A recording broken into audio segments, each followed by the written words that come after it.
Shalom jemaat yang terkasih di dalam Tuhan.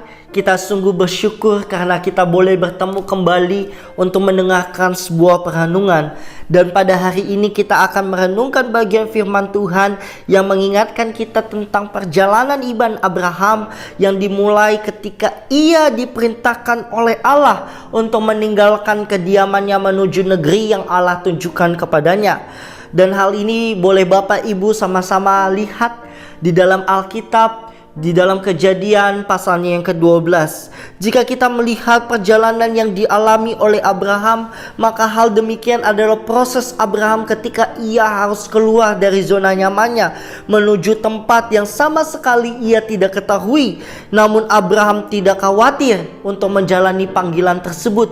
Mengapa? Karena Abraham yakin dan percaya bahwa ketika ia pergi ke tempat yang Allah tunjukkan, maka Allah yang setia, Allah yang akan menyertai dan memberkati dirinya di dalam perjalanan yang ia harus jalani. Dan hal ini dapat kita lihat secara bersama di dalam ayat yang kedua dan ayat yang ketiga, di mana ada perjanjian yang Allah lakukan kepada Abraham, sehingga keyakinan itulah yang membuat Abraham taat dan akhirnya memutuskan untuk pergi sesuai dengan apa yang difirmankan oleh Allah.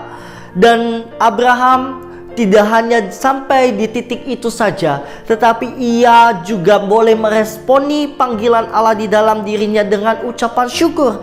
Hal ini terlihat ketika Abraham tiba di tempat yang Allah tunjukkan. Ia membangun sebuah mezbah untuk memberikan ucapan syukur. Dan kita juga sama-sama boleh pelajari dari tindakan yang Abraham lakukan.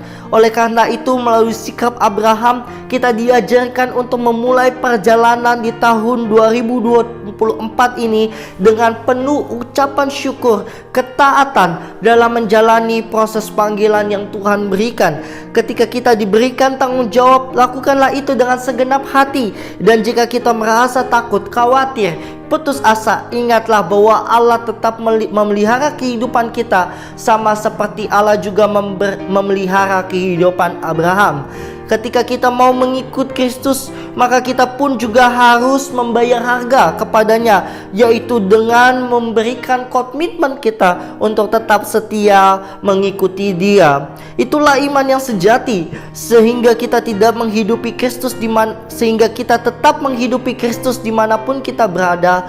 Oleh karena itu, jadilah pengikut Kristus yang memiliki kesadaran diri bahwa Yesus telah menyelamatkan kehidupan kita, dan biarlah kita boleh menjadi orang yang setia yang didasarkan oleh iman yang teguh.